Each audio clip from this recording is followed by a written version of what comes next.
of Pennsylvania. She said, "Our country's resolve is being tested. I believe we will pass this test together and we will be made stronger." And that's the kind of leadership we deserve. Representative Houlihan is an Air Force veteran, an engineer, a serial entrepreneur, an educator, and nonprofit leader. She represents Pennsylvania's 6th congressional district, which encompasses Chester County and southern Berks County. She serves on the House Armed Services Committee, the House Foreign Affairs Committee, and the House Small Business Committee. Please welcome Representative Chrissy Houlihan.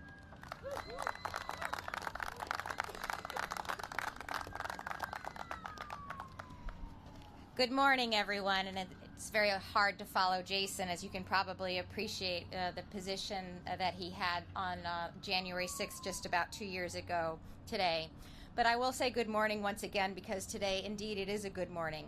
It's a good morning to be gathered here together with our fellow patriots, those who stand behind me and those who stand in front of me and those who are at home, hopefully listening.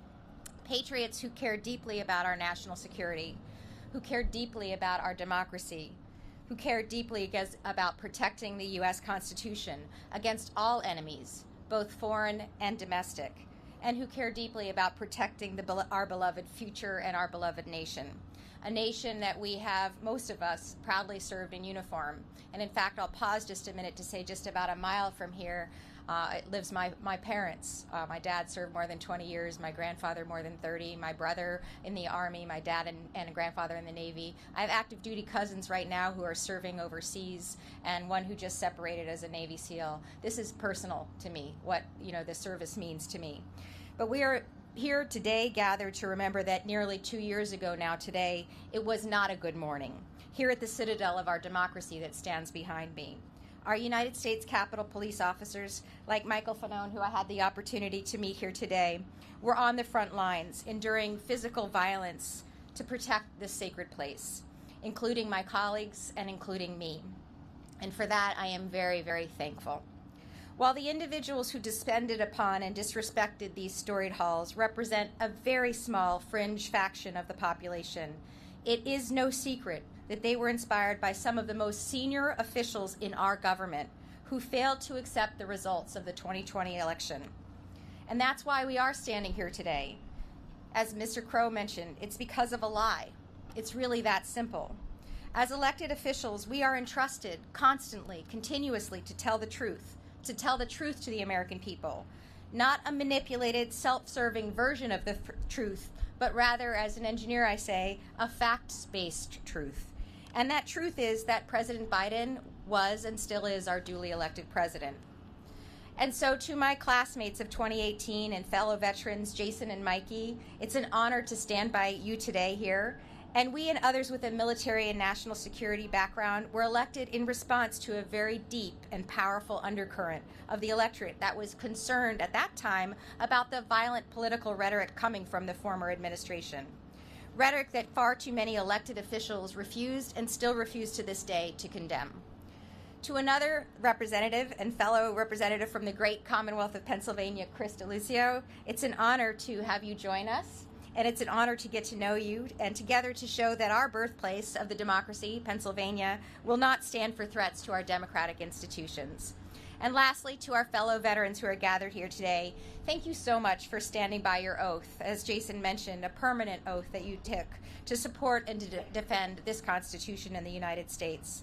And so we all are brought together, thankfully, by Courage for America and Common Defense. We stand united with one message.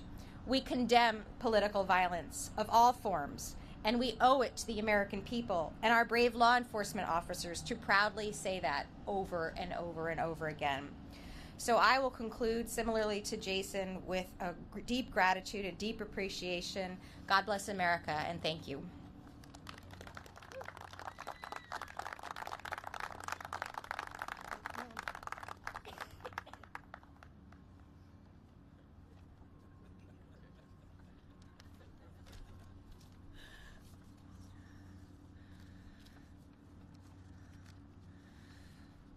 All right.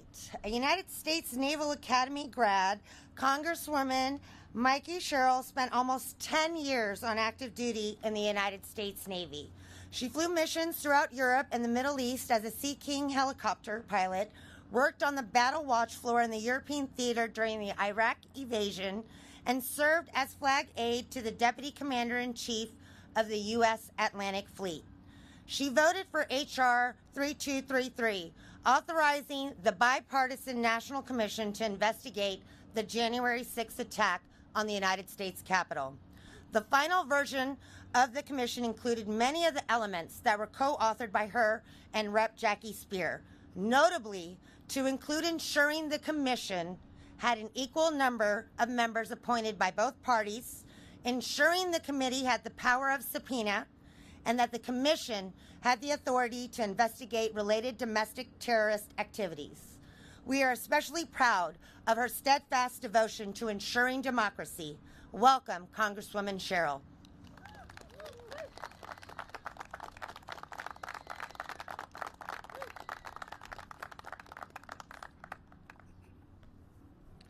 Wow.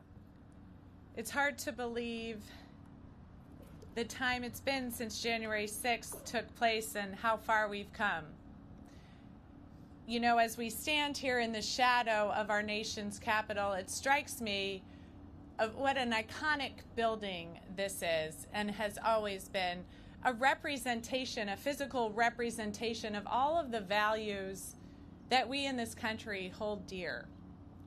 I often tell the story, I come in on the train because I am a congresswoman from New Jersey, and so I come in on the train, and as we're driving to the Capitol from Union Station, I often can't help but be amazed that that's my office.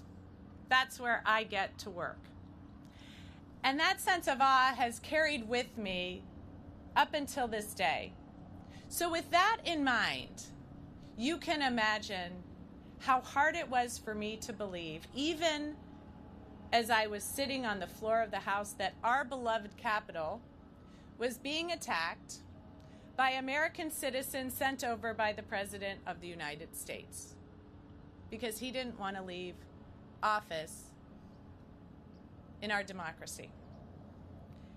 And I remember so vividly crouching in the gallery of the House. That was the last area to be evacuated. We watched the floor be evacuated. I often tell friends now, if you see the Secret Service come and grab the Speaker of the House, that's a good time to leave the floor of the House. But we didn't. We were in the gallery. We were hoping we could certify our elections, as was our constitutional duty. And so as I was there, I was crouched down because we were concerned about active shooters. I was holding my cell phone in one hand to call my family as other members were calling their families because they were afraid they weren't going to make it out of the gallery. And I had a gas mask in the other hand because we were concerned of the rioters if they broke through those barricades. I sat there and I had two things in mind that day. On one side, I had this great sense of sorrow that it had come to this, that our nation was so divided, that people who were misled, as Jason said, veterans on both sides of those doors would come and attack our Capitol. And then the other side of my brain had really a sense of rage. How dare they? How dare they? And yet as I sit here today, as I think about how far we've come with the January 6th hearings, with the people in elections all across this nation who repudiated those who would deny our elections, those who would deny our democracy, I feel a new sense of hope. I'll give you a little bit of the inside scoop on the Capitol. Many of the members hate this green pin. They think it's a ridiculous color. But I gotta tell you, as I stand here today, I think it's great. I think it symbolizes new hope. I think it symbolizes a new start. to our democracy. And as I stand here with these veterans, as I stand here with these other veteran members of Congress, I can tell you that we are prepared and ready for this new start. We are prepared and ready to make sure that going forward, our democracy is stronger and more resilient than ever. And so it's with almost a sense of joy that I start this new term in Congress, because I know the American people have our back. I know these veterans are never going to forget their oath to the Constitution and are always going to fight to protect and defend our Constitution against enemies, both foreign and domestic. We will keep up that fight, and we know you're all with us.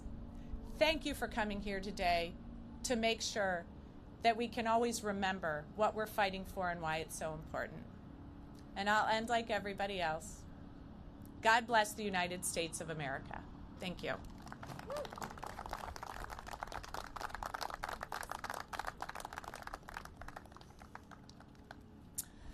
I'm especially proud to bring up our next speaker. It's our very first Common Defense member elected to the office of Congress. Congressman Chris Delusio is an Iraq War veteran, U.S. Naval Academy grad, go Navy, and has deployed many times during his service. Chris is deeply committed to defending our democracy and freedom to vote. Going back to the oath of office he first took as a 17-year-old at the Naval Academy in Annapolis. As a lawyer, Chris worked to protect voting rights in our elections as a policy director of the Brennan Center for Justice. He was also part of the Pitt Faculty Organizing Committee with the United Steelworkers, fighting successfully for a union. Please welcome Common Defense member and newly elected Congressman Chris Delusio.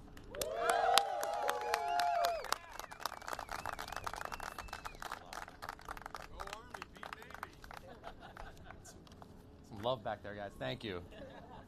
Good morning, everyone, and thanks, of course, to Common Defense, Courage for America, and so many fellow veterans for being here and for all your courageous work for our democracy, and for letting me lend my voice today on an important day, I think, to commemorate what happened and to call for something different. It's an honor, of course, to join my future and current colleagues today as well, and fellow veterans, Chrissy Houlihan, Mikey Cheryl, and Jason Crow, who are just great members of the Congress and great veterans who've lent their voice to the important work that we have to do in Washington. I'm here today, like so many others who have served this country of ours, who love this country deeply. Many of us, in all different ways, when we raised our right hand, we took that oath. We said we were willing to risk our lives for this country because we believed, as I still do, that America was worth fighting for. And it is. Every one of these veterans, they wrote a blank check to this country when they stepped up to serve. At whatever time, in peace or war, that was what they were willing to do, what all of us are willing to do who serve. I learned some basic values in the Navy: hard work, sacrifice, patriotism. Those values drove me and so many others to commit to a life of service. I see, unfortunately, and I think we all know it, forces of extremism on the far right that are ready to tear down our government at whatever cost. And we've seen the consequences of that even in the last couple days in the chaos around electing a Speaker of the House, blocking us from doing the basic work of the people's business in the House of Representatives. The right-wing insurrectionists, extremists, they act like and pretend as though they own the flag of this country. They do not. They do not own patriotism. It is not patriotic to walk around lying about election results. It's not patriotic to throw out the votes of Americans, my fellow Pennsylvanians. And it's certainly not patriotic to attack cops, law enforcement, to storm our Capitol, to bludgeon people with bats, trying to overthrow our democracy. Yeah, I thought the 9/11 attacks were a low point in American history, and they certainly were. But I never thought I'd see at this seat of government, seat of the people's house, Americans desecrating our flag, storming it, disrupting the functioning of our democracy. The political violence of January 6th simply was unconscionable. But the threat's not going away, and I think we have to be sober and honest about that fact. We have to condemn it. And I still see too many members of the House, in the Senate, who lack the courage or the backbones to condemn exactly that violence and condemn these forces of extremism on the right. And I see some actively adding rhetorical fuel to the fire, continuing to support extremists, those who even participated in the insurrection. Well, I'm here to tell you, as someone who's committed to a life of service, who stands alongside my colleagues and so many other veterans, that this political violence, this extreme rhetoric, it must end.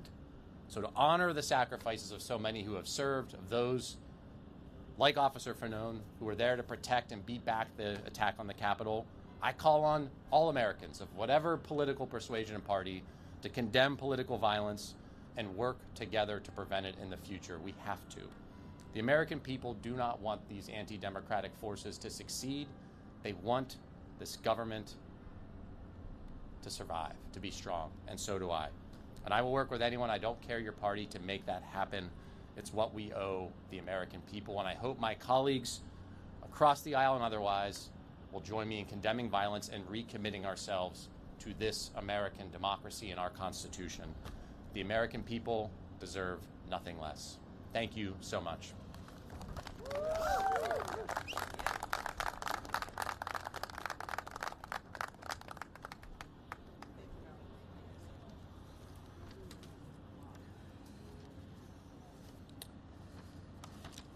I have the pleasure of introducing a special guest who is with us today. You may have heard of him. His name is Marcus Flowers. He is a proud U.S. Army veteran from Rome, Georgia, and he is going to lead us in a special ceremony. Marcus?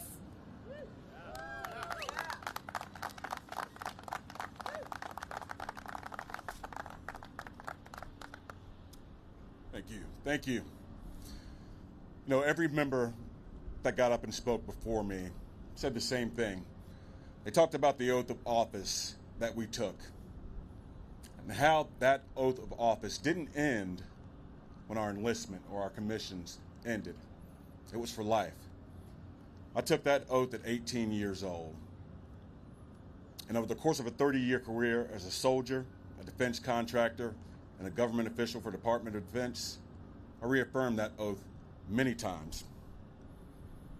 As veterans, you know, we continue to honor that oath day in and day out, which is why when I saw the events on January 6th, I resigned my post as a government official because I knew that those members who helped incite the violence of that day dishonored the oath that we take. Today, our CFA Council members and our special guests, representatives that spoke today out will reaffirm an oath now. I will begin. Raise your right hands. I state your name. Do solemnly swear that I will support and defend the Constitution of the United States of America against all enemies, foreign and domestic. That I will bear true faith and allegiance to the same. For our reproductive freedom.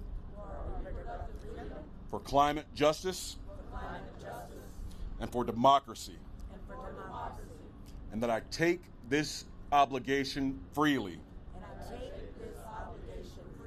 Without any mental reservation. Or purpose of evasion. And that I will well and faithfully continue these duties as a veteran and as an American. So help me God. Thank you.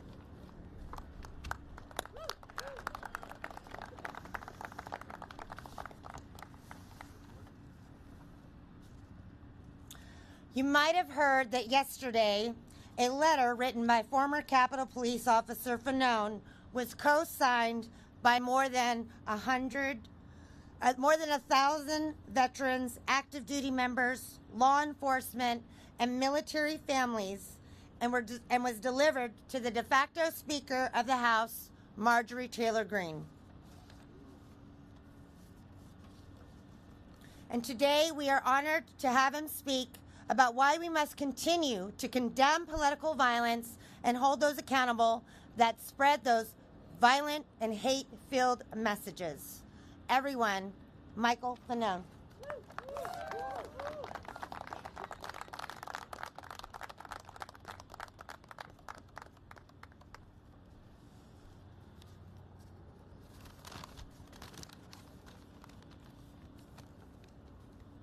Thank you. Thank you, Representative Crow, Representative Cheryl, Representative Houlihan, and Representative Delusio. Courage for America, Common Defense, and the incredible group of veterans from across the country for being here today.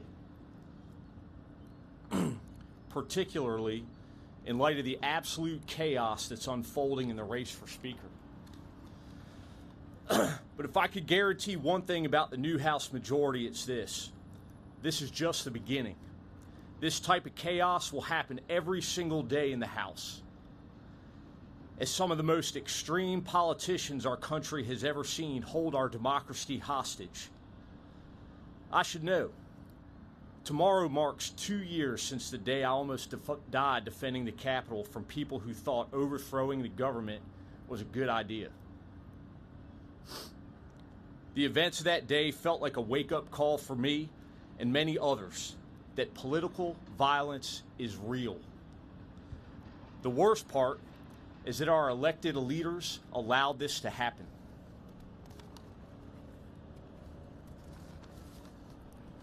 And yet this week, people who encouraged and even attended the insurrection are now taking their places as leaders in the new House majority. People like Representative Marjorie Taylor Greene, who said insurrectionists would have won on January 6th if she had been involved. Or Representative Matt Gaetz, who encouraged voters to arm themselves at the polls.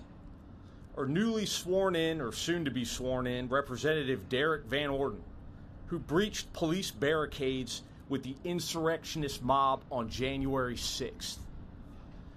Yesterday, I delivered a letter to Marjorie Taylor Greene, signed by over 1,000 veterans, active duty service members, and military family members, demanding that they condemn political violence in all its forms. We cannot afford to brush political violence under the rug or turn a blind eye when others encourage it. I've spent a lot of time over the last 2 years about thinking what it means to be courageous and how I can best demonstrate courage in this moment. For me, being courageous means speaking out so my 4 daughters can live in a country without fear of political violence from the MAGA movement that is putting their futures at risk. That's why today I'm proud to announce that I'm joining the Council of Courage for America. A new campaign pushing back against the Republican House's extreme MAGA agenda that puts political power over the rights and freedoms of Americans. I refuse to stay silent on a matter that affects us all. I thank you all for speaking out with me. To the new Speaker of the House, whoever the hell that ends up being, and other GOP House leaders, here's my message to you. You have this job because you promised to represent the people. We, the people, are calling on you to condemn political violence. As you take on your new roles, I will be watching and waiting for public statements from each and every one of you to do just that. Enough is enough. Thank you.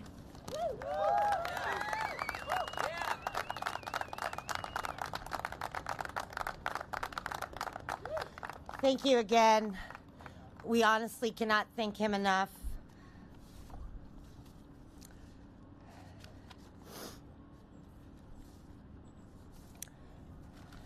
I have the pleasure of inviting my colleague and brother, U.S. Army veteran Navid Shah, who is our political director of Common Defense.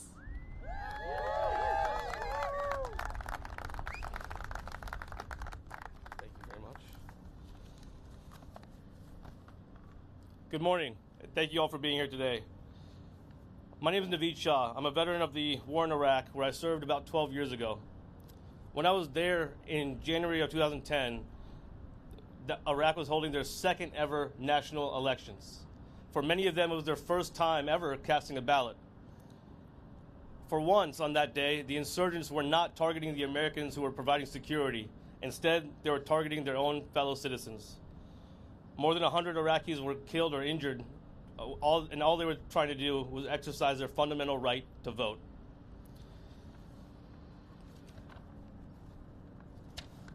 In that moment, the sanctity of our rights became clear to me, and I promised never to take it for granted again. So when I saw what happened here at the Capitol on January 6th of 2021, I was more than just shocked and appalled. I was scared. I was scared for what could happen to our country if we were to allow the big lie to continue to fester, and what they would do if the insurrectionists took power. And we're seeing that play out right now with this speaker fight. We can laugh a bit at how embarrassing it is for Kevin McCarthy and the Republican leadership to be defeated not once, not twice, but 6 times now. This ain't the red wave that they wanted, but it's the red wave that they got. At this point, the votes for Speaker have become like the movie Groundhog Day. But it's really not a laughing matter. As we speak, our government is being held hostage by extremists. During the election, MAGA Republicans promised to bring forth a litany of policies and proposals. But now, they can't even get the government started. While they're pulling political stunts, their communities and constituents just like us are the ones who are suffering. Instead of dealing with issues that affect us the most, like climate change, gun violence, or the debt ceiling, they are abdicating their authority and slinging mud. Kevin McCarthy is facing a coup from within his own party right now, but don't be fooled, because Kevin McCarthy is no saint either. He denied the results of the 2020 election. He allows Marjorie Taylor Greene free rein to spout dangerous conspiracy theories. And just last night, he again had the support of former President Donald Trump. And if you think that's bad, alternatives like Jim Jordan and Lauren Boebert are even worse. We know that members of Congress aided and abetted the insurrectionists on January 6th. They called January 6th a normal tourist visit afterward. Ironically, McCarthy and Republican leadership cozied up to the very same MAGA extremists who are now blocking Congress from even being seated. More than 150 election deniers were elected to this Congress. They don't deny that they won, of course. They just only deny that Trump lost because that's politically convenient for them. And make no mistake, many of these election deniers don't just tacitly support violent rhetoric. They are dangerous in real ways. Derek Van Orden is a Navy veteran who was at the Capitol on January 6th, and he breached police barricades by force. We've all seen protesters be thrown in jail for far less, but instead the Republicans have welcomed him into their caucus. It is beyond the pale that these MAGA extremists are about to serve in a government that they fundamentally do not believe in. Any oath that they would take would be a lie. That is why Common Defense, with veterans from 18 states representing more than 300,000 members, are gathered here today with our friends from Courage for America, from the Courage for America Council. Political violence like we have seen with shootings targeting communities of color in Buffalo and El Paso happened because leaders allow violent rhetoric to go unchallenged. It starts at the top. Leaders like Kevin McCarthy and Steve Scalise must condemn the most dangerous members of their caucus and the terrorizing rhetoric that they espouse. And that's why I'm joining in today to call on Republican leadership to do the right thing. The future of our democracy really depends on them. Thank you.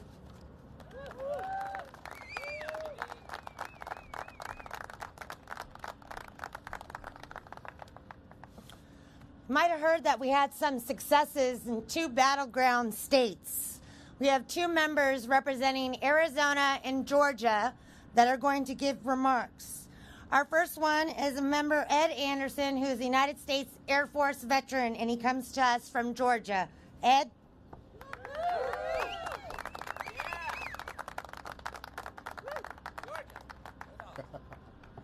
Good morning, everyone. Again, my name's Ed Anderson. I'm a retired public school educator an Air Force meteorologist from the Vietnam era.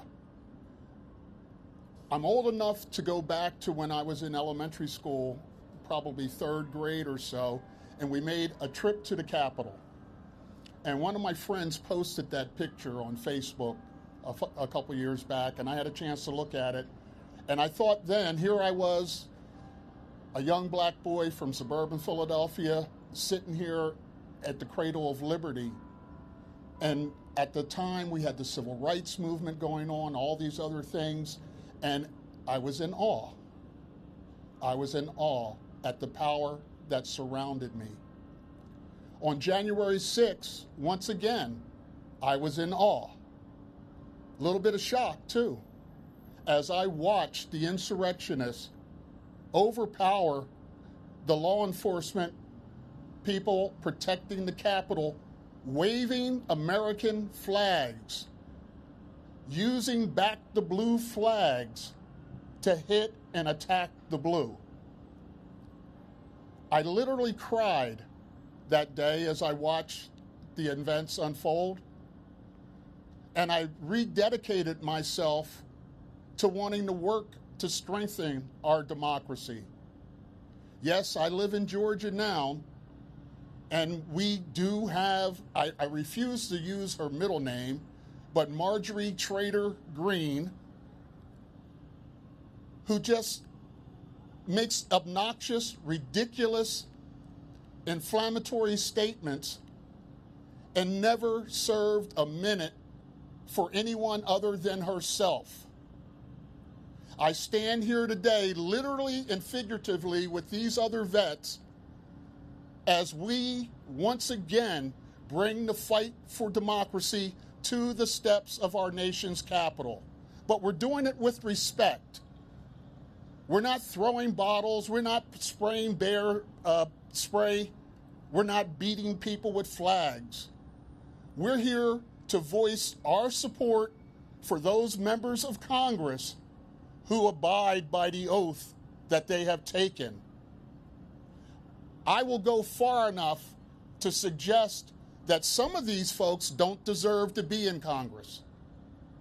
And I would hope that, unfortunately, we know the House Ethics Committee is not going to come out the way we wished it would, but there are several members that should be brought up on charges of sedition and treason, yet they'll be hopefully standing there with their hand up to take the oath of office. I'm going to close with something. As I said, I'm a meteorologist by training. One of the things I used to do was fly into the center of hurricanes and typhoons.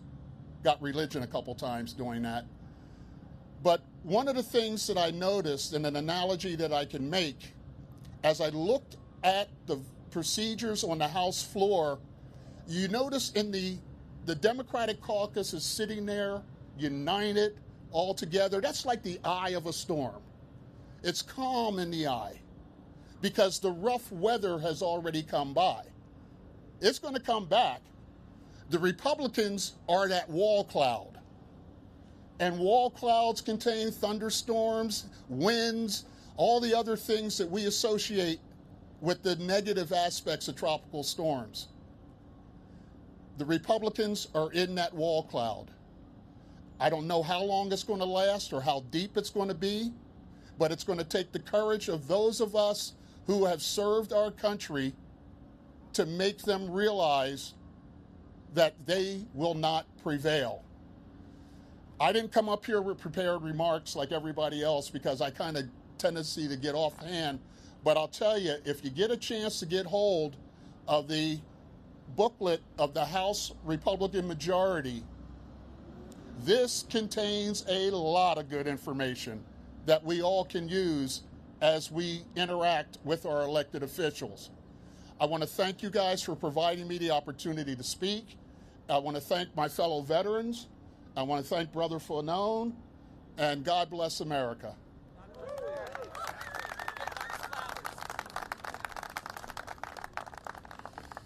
And from Arizona, Tucson specifically, Sylvia Gonzalez Anders.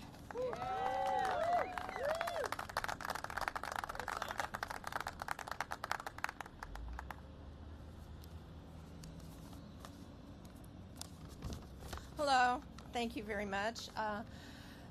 My name is Sylvia Gonzalez, and I joined the United States Air Force because I wanted to serve my country and pursue the American dream. My parents were immigrants from Mexico, and they instilled strong values in us, such as hard work, a thirst for education, and a belief in fairness and justice for all. After the military, I worked in the Department of Veterans Affairs as a nurse and an echocardiographer. There, I saw my fellow veterans suffering and paying the price for the work that they had done and the sacrifices they had made. Our sacrifice and duty did not end when we took off our uniforms. For many of us, we know it's our responsibility to continue to uphold that oath to defend our country and the Constitution from all enemies, foreign and domestic. When I saw the insurrection on the Capitol happening on January 6th, 2021, I was horrified and shocked to my core. I couldn't believe the way that they were desecrating the Capitol. But worse than the physical damage, they were attacking the very foundations of our democracy. Unfortunately, January 6th wasn't a lone event. As a grassroots organizer, I am seeing an increasing level of violence up close. It's a top-down movement from the Republican leadership. That's why I'm here today, because if Representatives McCarthy and Scalise will not condemn the dangerous, violent rhetoric coming from their caucus, then they are essentially endorsing it. As a veteran who honorably served my country, as a military spouse, and as an American citizen, I'm calling on Republican leadership to stop this madness, condemn the violent political rhetoric, and hold accountable those who incite it. Thank you.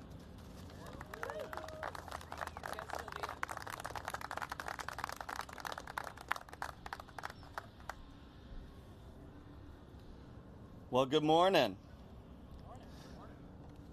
It's always a great day to protect our democracy, isn't it? My name is Jacob Thomas. I am a proud gay Air Force veteran who grew up in the great state of Georgia, just next door to Rome. And I have the honor and privilege, I'll also say briefly, I'm the communications director for Common Defense here. And I have the honor and privilege to be joined by some amazing people. Pete Lucier, a Marine veteran, Victor Bencomo, a Navy veteran, and Stephen Kling, an Army veteran. They're also members of the Courage for America Council. The theme for today and our week of action is not on our watch. For many of us here today, our military service has come to a close, but our oaths to protect this country and defend our Constitution and our democracy never expired. Whether we separated, retired, or medically discharged due to the traumas our bodies had to endure during our service, we were supposed to be allowed to sleep well, knowing that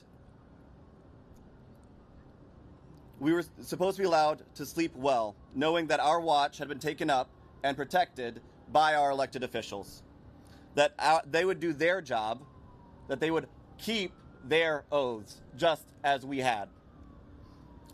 For our Navy veterans here today, there's a poem called The Watch, and it's very familiar testament to their commitment and service and courage and loyalty that all of our service members uphold, and it's a vital and important part of retirement ceremonies for our naval service members. The original poem is a solemn moment to pass on the duty of the watch to those who come after.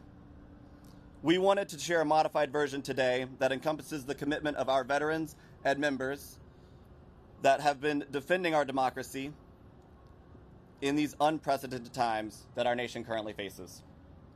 MAGA extremists have taken over the Republican Party, and in his bid for power, leader Kevin McCarthy has capitulated to the most radical members of his own party. McCarthy and other elected officials must show their courage and forcefully call out the violent rhetoric and tactics and the dangerous election denialism of their colleagues, not bolster them in short-sighted attempts to retain their own thirst for power. I believe that it is our duty as veterans who took an oath to defend this country, this great republic, and our democracy,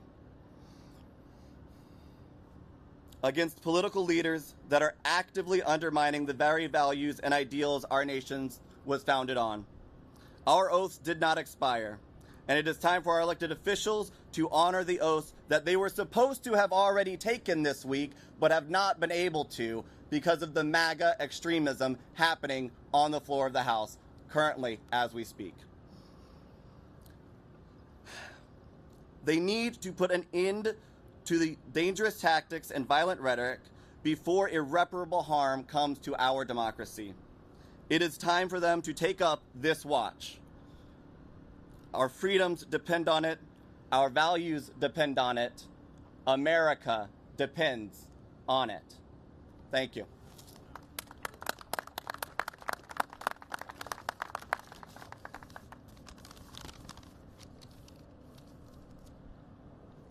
The watch.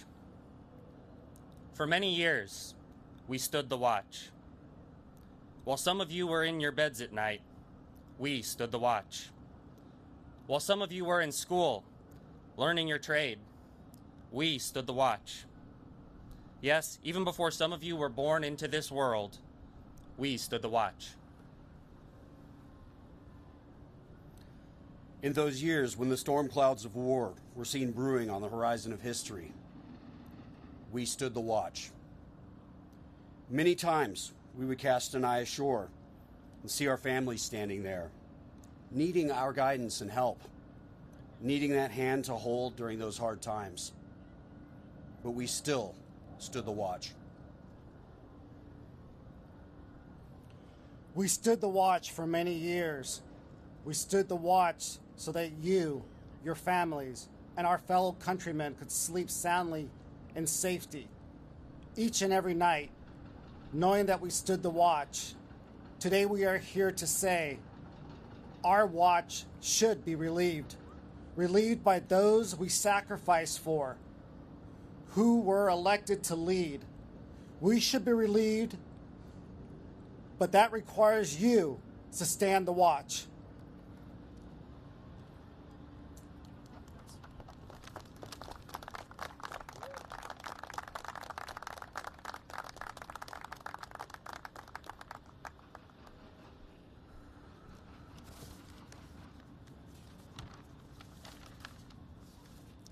Today you've heard from some incredible patriots. We are the people power, and we will continue to show up and show out for democracy. We will not rest. And as we await for a committed sworn-in Congress, know that we are still upholding our oath, and we expect the same from them. Thank you for being here.